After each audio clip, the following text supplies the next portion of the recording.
Okay, so today we're going to be covering the Atlantic slave trade in our period of global commerce. So make sure you guys have your notes with you and you're following along. Um, so our main idea here is to meet their growing labor needs, Europeans are going to enslave millions of Africans in forced labor in North and South America. That's pretty much the gist of it, and there's a lot more details and effects that go into it. Slavery is not necessarily a new thing by any means. We've talked about slavery in all of our other time periods. It's existed for ages, and before 1500, your major regions of slavery are going to be in the Mediterranean, in the Indian Ocean, as well as in Russia. Actually, the term Slav, which is an ethnic people in Eastern Europe and Russia, is actually going to directly turn into slaves. And slavery is thought to be as old as civilization itself. Once we started stratifying our social classes, you end up with the lowest ones, which would be slaves.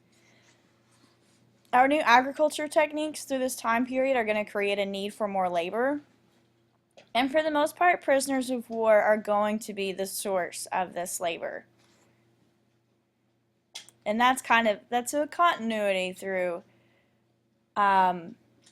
classical era up through the first part of the Atlantic slave trade is that we are using prisoners of war.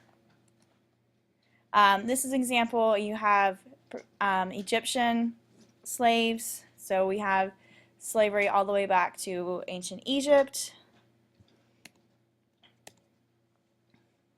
African rulers are going to justify the sale of slaves through their Muslim beliefs.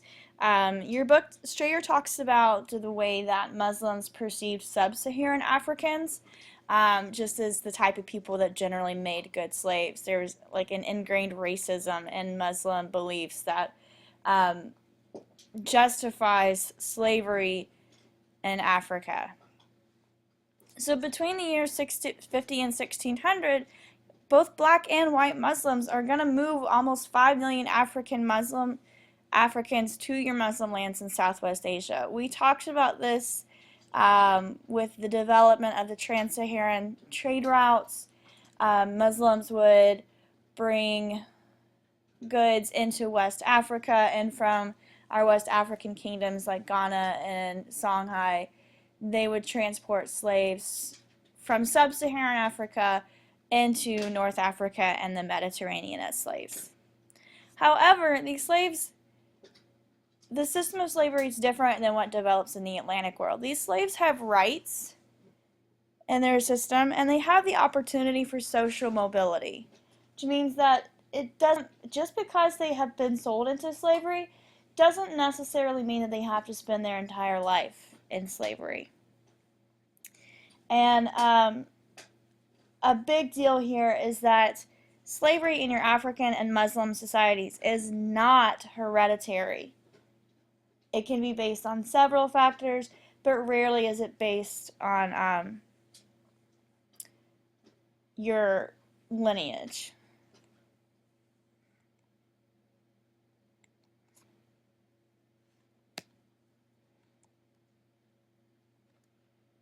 Okay, sorry. So just a quick comparison here. African slavery, a lot of times they're slaves in these earlier societies. The slaves could be actually assimilated into their owner's households. So they could be thought of like more as family, their households, their lineages, or the communities. Like I said, the slavery is not hereditary. Sometimes it would be that it really kind of depended on the owner and the circumstances, whether or not the child of a slave was a slave or a free person, but it wasn't a given. One thing that's interesting is the Muslim slave trade preferred women over men 2-to-1. They preferred women to work in domestic services. A lot of times the slavery here was based on domestic chores. The slaves would work in the households, they might work in small farms or shops, some sort of industry, and it did offer social mobility. So slavery in as it had existed in Africa for centuries, some of these slaves could actually rise up to important political positions, military positions. Like for example, it's not exactly African, but we've talked about the Devshirme system and the Janissaries with the Ottoman Empire and how those slaves rose up through the military. However, the Atlantic slavery was very, very different. First of all, just in its size. The Atlantic slavery sees slavery on a scale that has not been seen before in the world. It's a massive scale of slavery. And it's central to the economies in the Atlantic world. Atlantic slavery is hereditary. It's based on race. And some of that could come from, potentially, from the Muslim beliefs that sub-Saharan Africans were kind of inferior to North Africa. And I just use the abbreviation AST for Atlantic slave trade. But this Atlantic slavery is going to prefer male slaves over females, 2 to 1, and that's based on the nature of the work. These slaves are being used in plantation, agriculture economy. It's a very labor-intensive economy, so therefore they prefer males just because they are expected to perform hard labor. The slaves in this new world, they are treated as property. They are dehumanized. They have absolutely no rights in the system, and therefore they have little hope of freedom. Very few slaves that came to the Atlantic world ever found their freedom.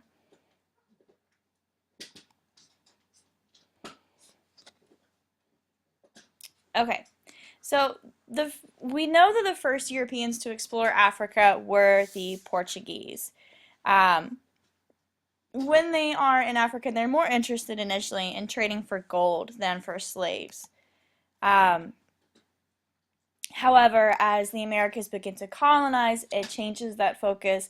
And honestly, when the Portuguese are trading in West Africa, they're almost like truck drivers of Africa. They're just kind of transporting goods up and down the coast. They might take slaves from one society and transport them down to another one, and they're really facilitating the exchange of goods in these societies and not always necessarily going Portugal, Africa over to the Americas.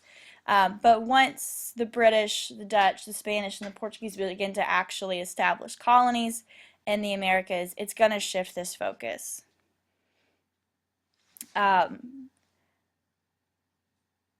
Most of these colonies were very dependent on hard labor. We talked about the sugar plantations, almost exclusively dependent on slave labor.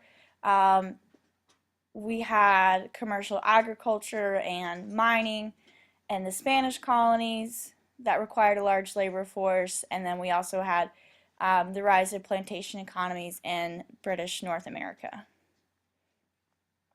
And when it comes to slavery, Africans are very desirable for several reasons. First of all, through their trading and the fact that African societies have already, developed agriculture and domesticated animals and all that, many Africans have exposure to European diseases, so they offer resistance to European diseases. Many of these societies are experienced in farming, specifically sugar. The Europeans really don't even know what sugar is until they get into the Mediterranean and Indian Ocean. And the African societies are already experienced in harvesting sugar and the methods, so it's a very beneficial labor force for the Europeans. And then when it comes to Africans in the New World, in the Americas, the slaves have very little knowledge of the land, and they have no familiar tribes around them, so they're less likely to actually run away. If you're set up in a swamp in South Carolina and you're not familiar with what's out there, you're probably just going to stay there because you prefer the devil you know to the one that you don't. There's no guarantee of safety or help when you don't know what's out there. This is a rendering of the slave exchange. You can see the European here is inspecting the slave here.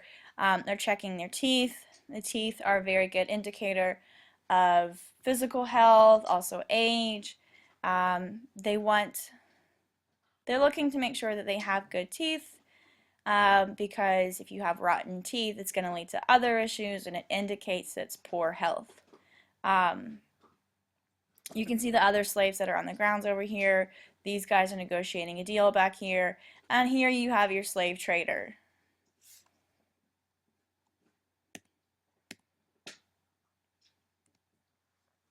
So when it came to the actual slave trade in practice in Africa, when Europeans tried to go in the heart of Africa, they were dropping like flies because of diseases. Things like malaria, which still affects several people when they go to Africa. You always have to get a malaria shots and stuff like that. So the big thing, Europeans, when they try to penetrate the Congo, penetrate Africa, they are dying from these new diseases.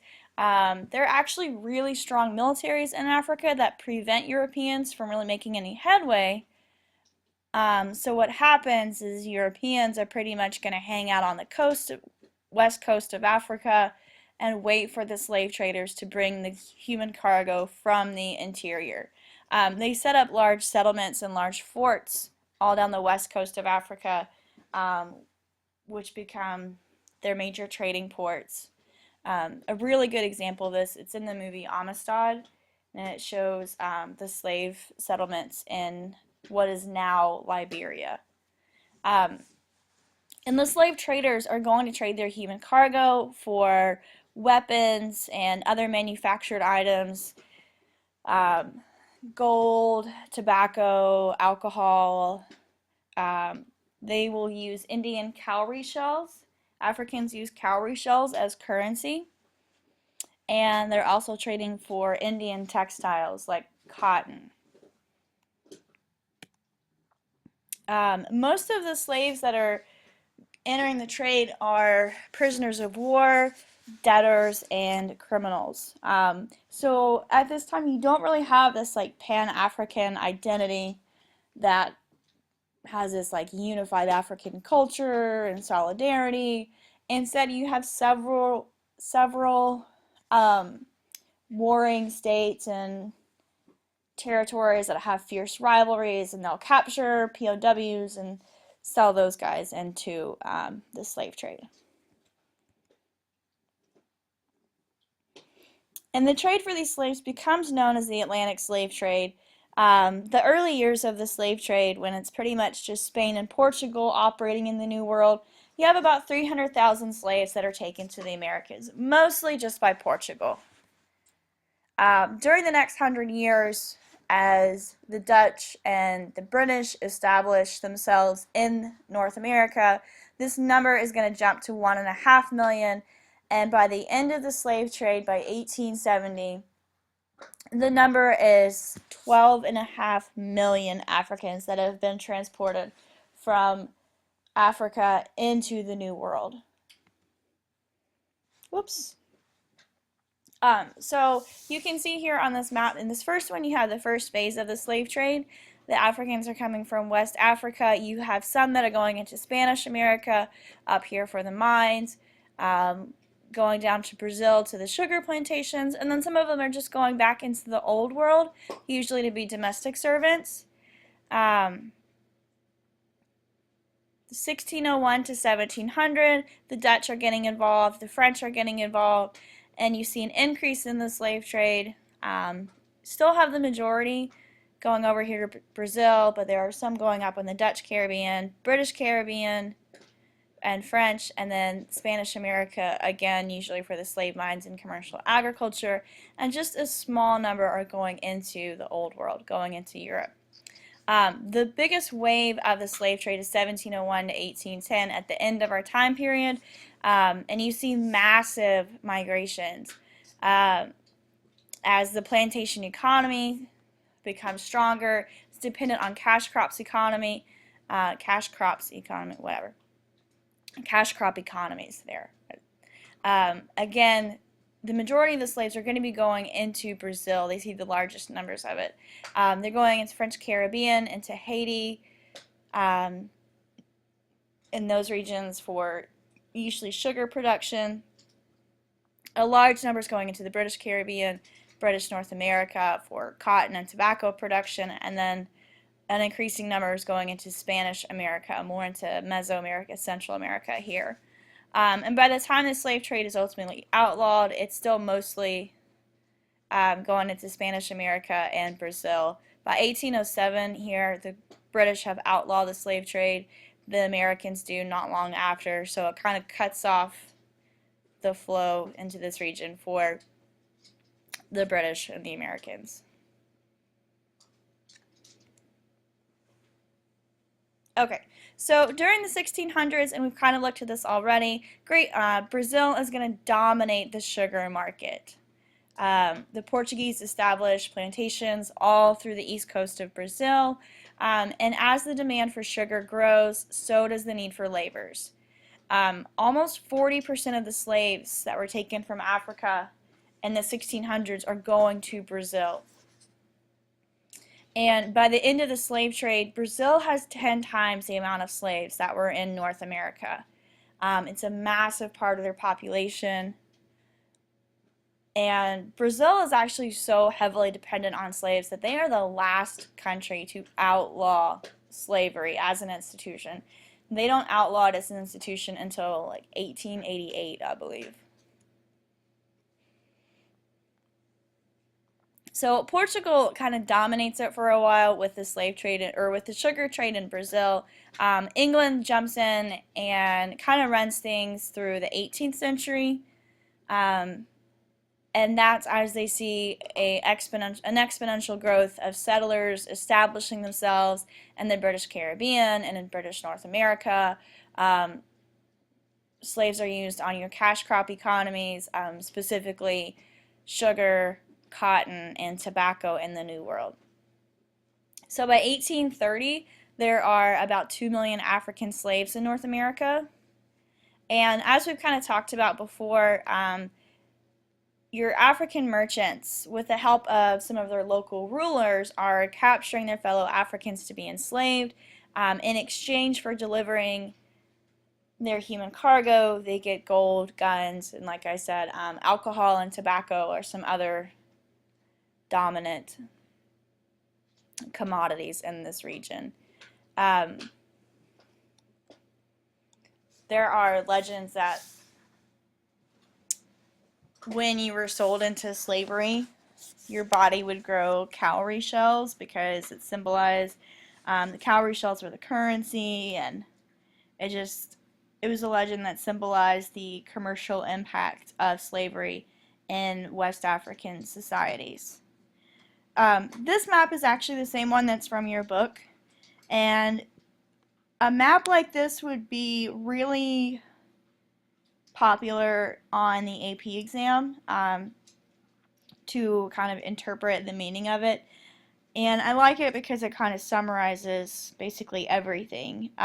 Most of the slaves that are coming out, your regions of origin, are going to be on the west coast, from Senegambia down to Angola, which would be modern-day parts of the Congo, Ghana, Sierra Leone, the Gold Coast. This is where most of your slaves are originating. Your regions of destination are going to be in the purple.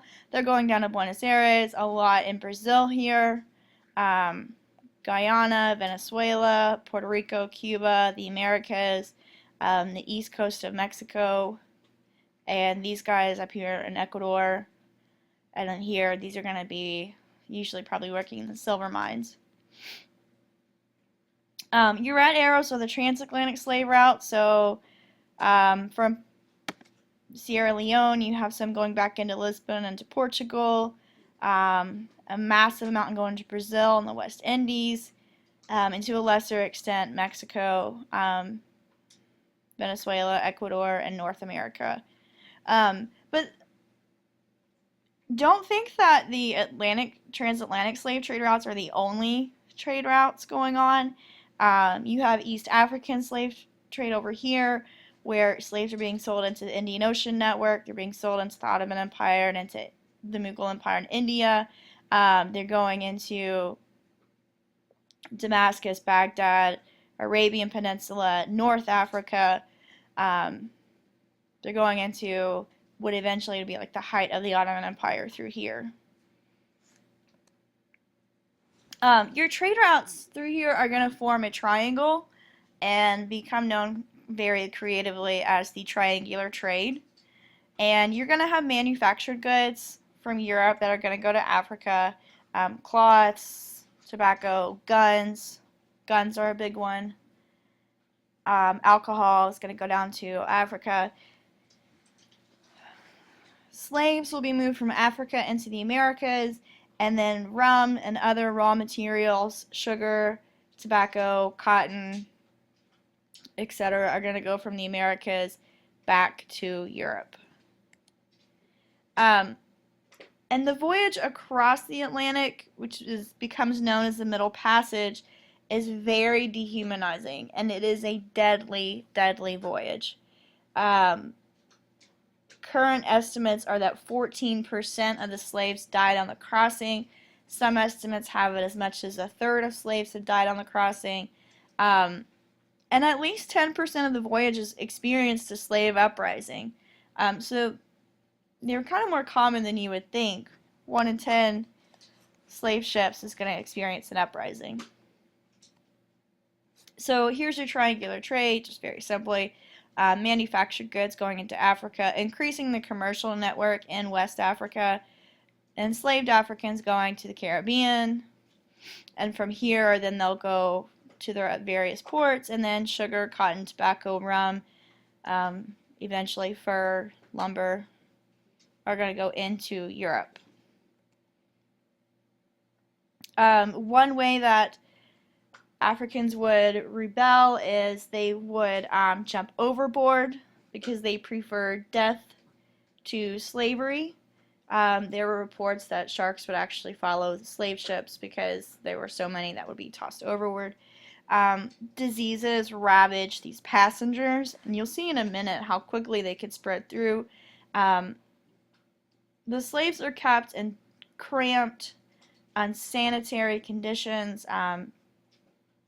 They're handcuffed, chained to one another, as tightly packed as they can get in.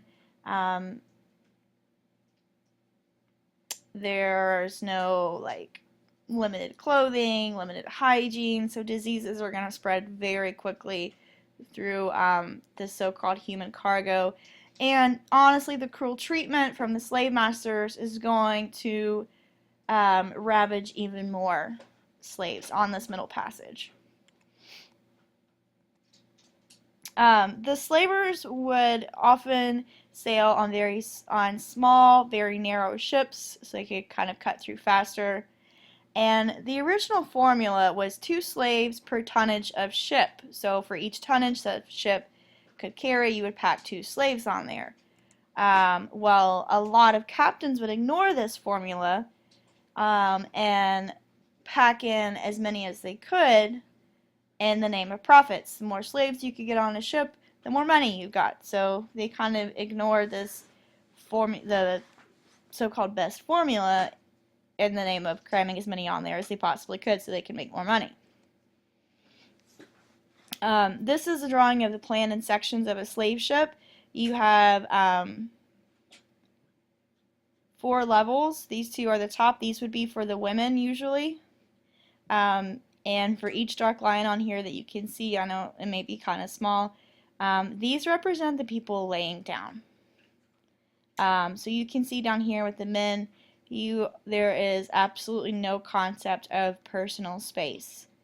And because these guys are seen as basically literally cargo, they're not seen as animals, they're not seen as livestock, they're not even seen as, definitely not seen as people, they're literally seen as cargo.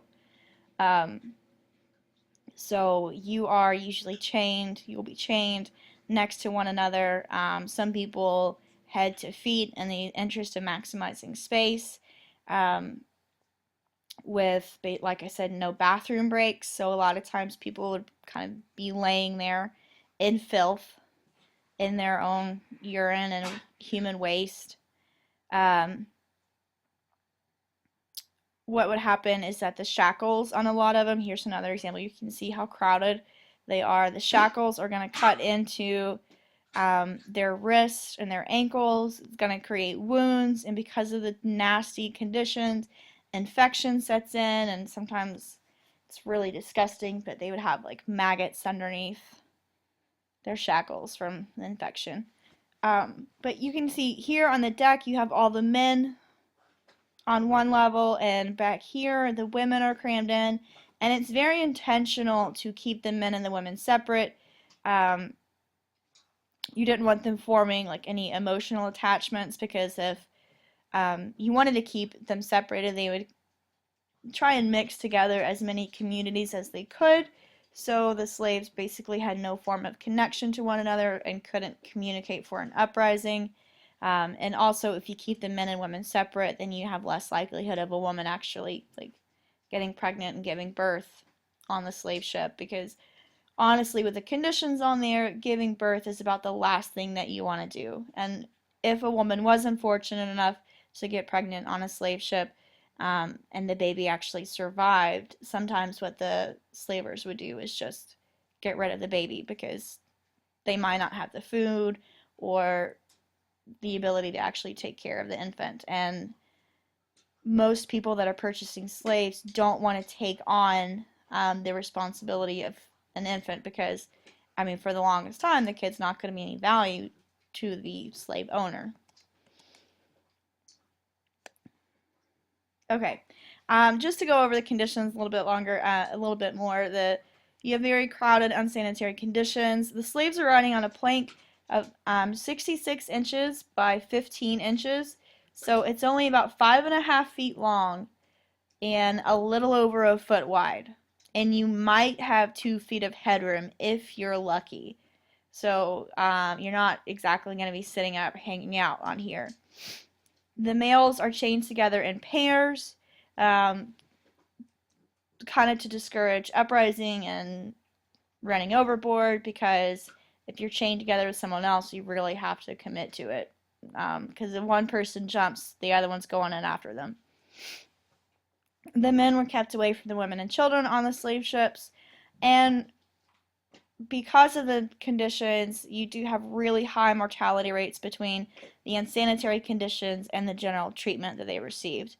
And high estimates are about a third perish between the time they're captured in Africa and the time they embark in the Americas.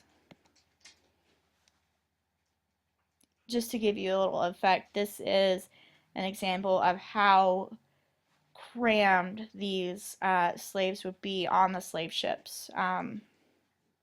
It's all about maximizing profit here. And you can see the chains on this one down here that connect them together.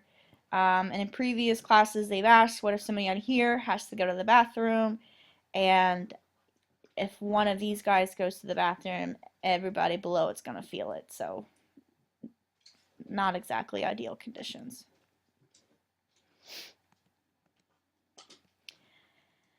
The slaves were fed twice a day. However, their diet was poor. It wasn't nutritious. They would get things like vegetable pulps. So you might get like root vegetables, stews, maybe fruits if you're lucky. Definitely no meat or fish. They want the slaves to be as weak as possible kind of during the actual voyage. If you don't have any energy, then you're less likely to revolt. There could be as many as 10 people eating from one bucket with your aforementioned nasty, unwashed hands. So it's going to spread diseases very quickly throughout the region. For a lot of people, this malnutrition is going to lead to weakness, which leads to depression and ultimately death. There were several reports of suicide on this Middle Passage. And a lot of times they didn't even have to commit suicide, because if the ship was too heavy, the slavers would just unload their cargo, which means that they would dump some overboard, which is really unfortunate. Okay, the Middle Passage is going to take you from the Canary Islands on the west coast of Africa. That's usually the starting point for the Middle Passage, over to the Windward Islands off the coast of South America, which would be around Barbados. Depending on weather, it could take you 40 to 100 days, 180 days to reach the Caribbean. So just imagine being on those cramped conditions for 6 weeks. A lot of times the Spanish ships would come under attack because they have very valuable cargo. So all in all, it was a very traumatic experience for the slaves involved. Just to go back over it, slavery is much harsher in the Americas. The treatment, they have no rights, no social mobility.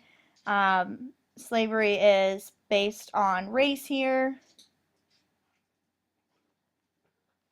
Your ethnicity is going to determine your status in the New World. Most of our slaves were males. It was believed they would be stronger laborers than females because for the most part they're doing agricultural work. Working on our silver mines or the plantations.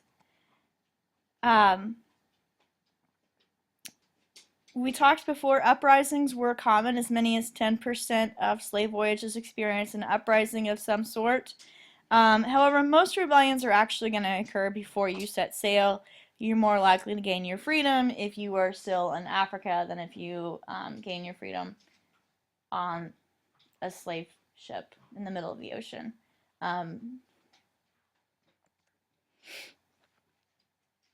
And one way that some would rebel is committing suicide. Again, they preferred death to bondage.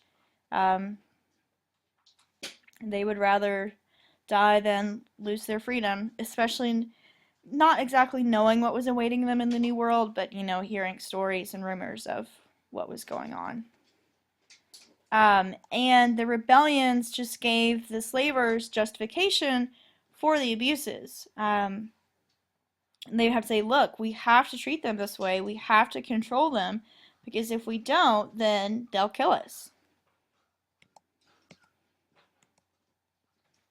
The Middle Passage horrors were exceptionally cruel. The slaves, because they were considered just cargo and not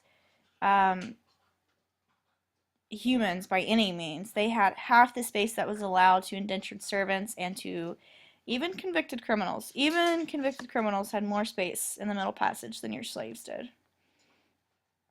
It was so bad that slavery was seen as a condition that was only suitable for non-Christians.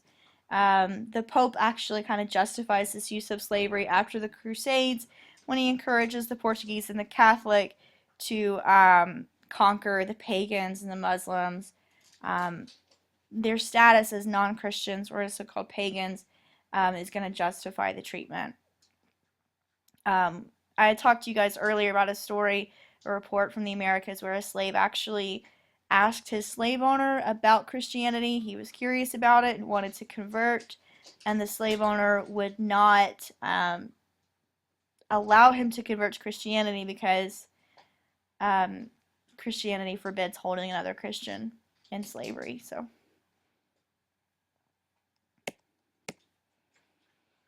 African women on the slave ships had very little protection against any unwanted sexual attention from European men.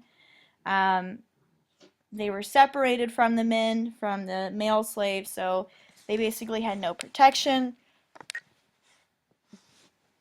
against anybody that would kind of help them out. So rape and sexual assault was very common. Women were worth half the price of African men in the Caribbean markets, mostly because the men were seen as more valuable. They could get more work out of them.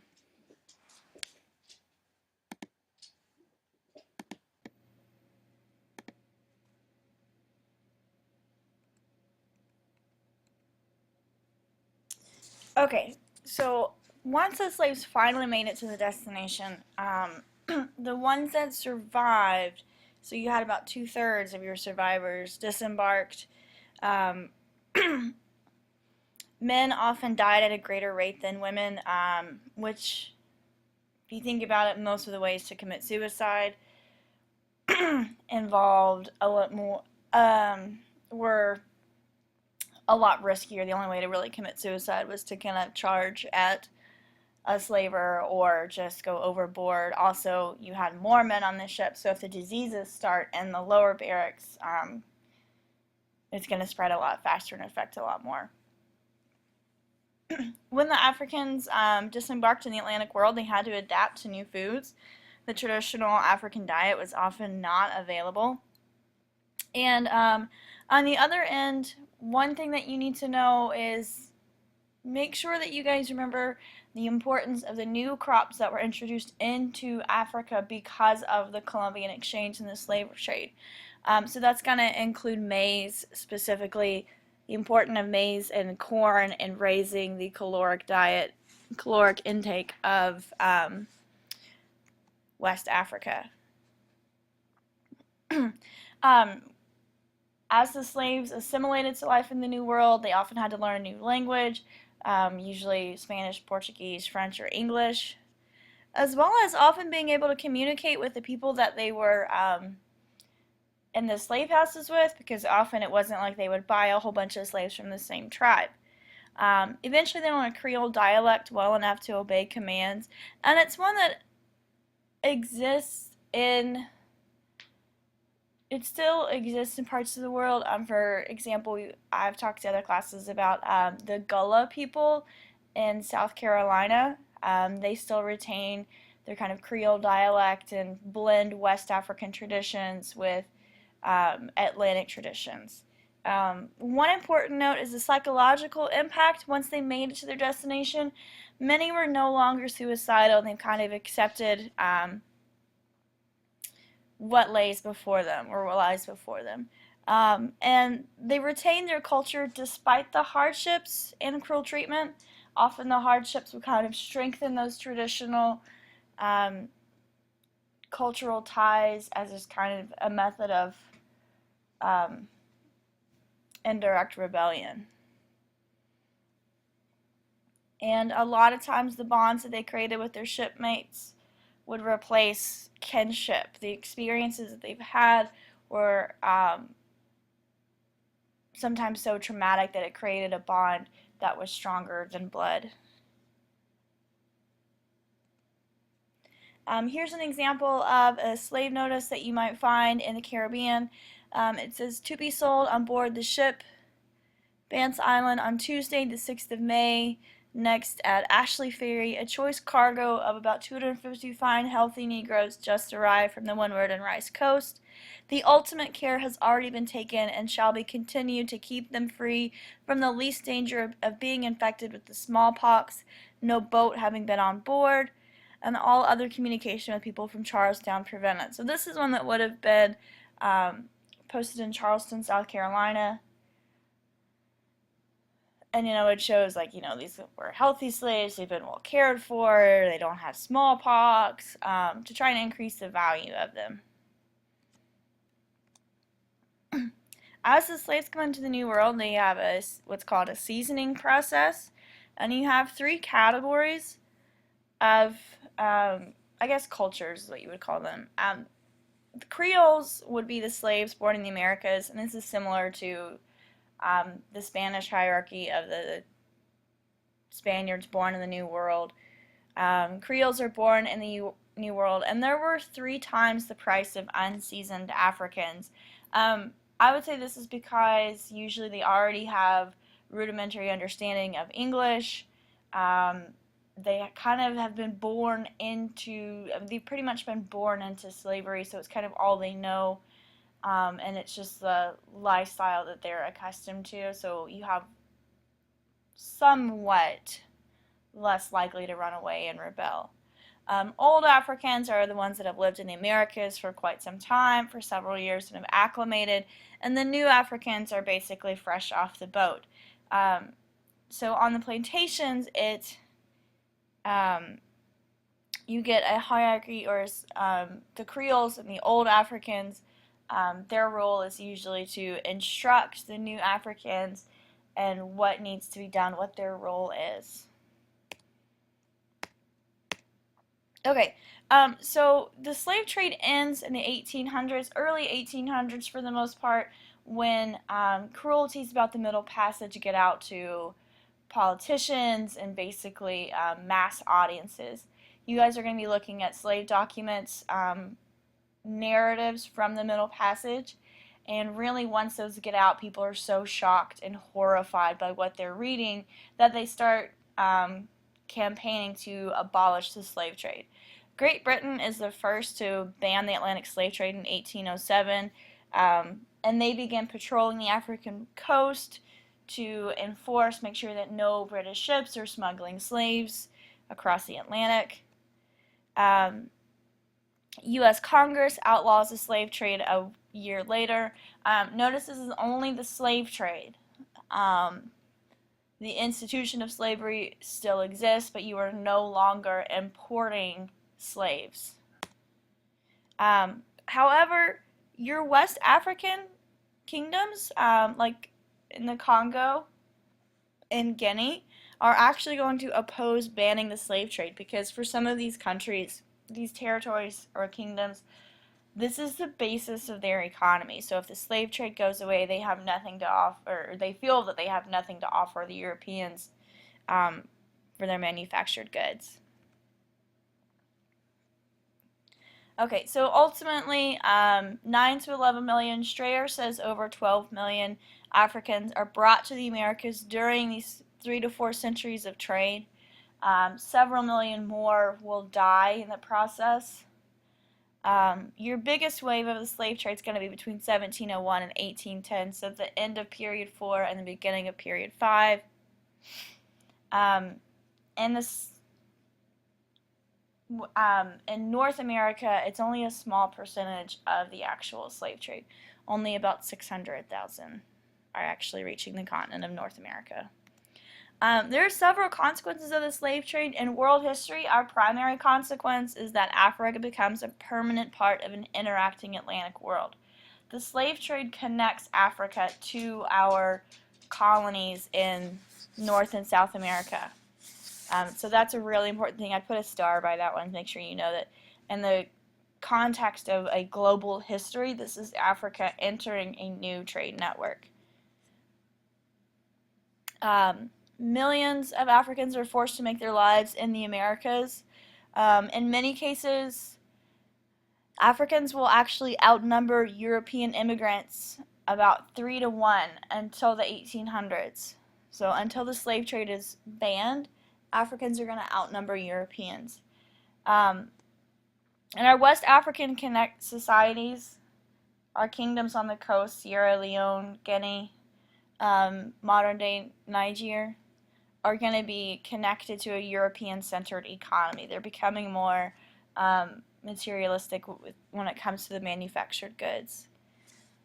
One primary impact that it has specifically on Africa is that this population loss of millions of, a lot of times, the fittest people in society is going to slow Africa's growth politically, socially. Strayer talks about in the beginning of our time period, beginning of the slave trade, sub-Saharan Africa is about 18% of the world's population. And by 1800, the number is down to just 6%. So it's a real problem that Africa's population is decreasing as Europe, China, India, all of their populations are actually increasing.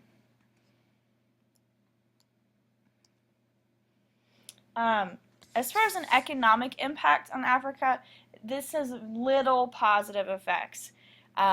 Mostly because those that do actually benefit from the increased traffic of Europeans are not actually investing in productive capacities. And this is because nobody cares about Africa's agricultural production or any of their manufactured goods. The demand is for people, not goods here. So it's by no means an economic boost for the region. Socially, you have an increased moral corruption.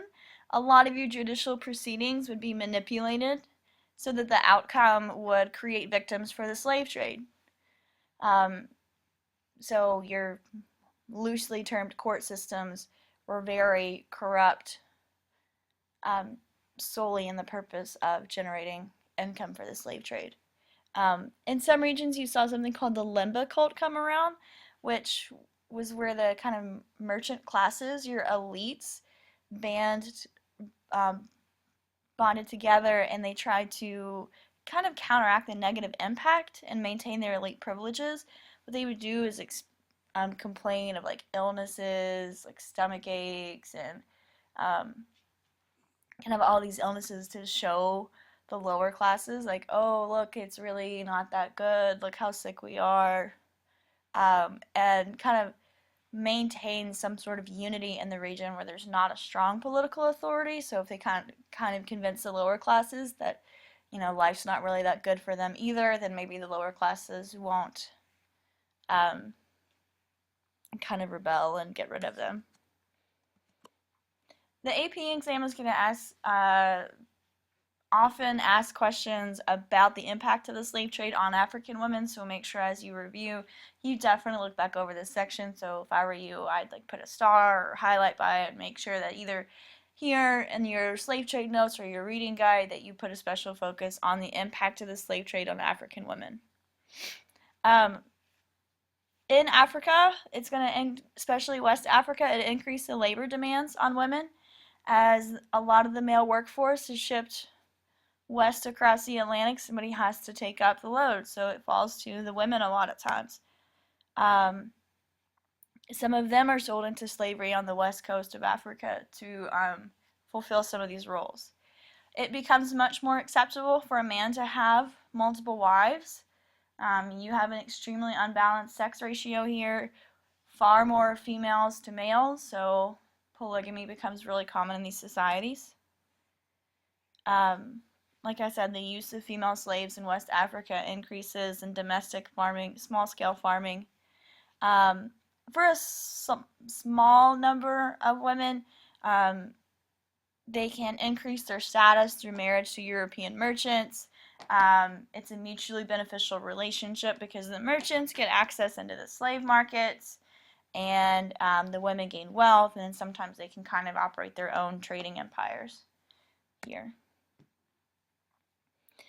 And in some instances, like in the Congo, women find positions in politics, lower level administrative positions in politics. There are accounts of families that have to send like at least one daughter to the court, the palace, to live and learn kind of from the queen, and they end up having lower level positions in the government, which will increase the whole family's status, both politically and socially. Just broad scale, a lot of your small scale kinship-based societies are completely disrupted by raids from their powerful neighbors.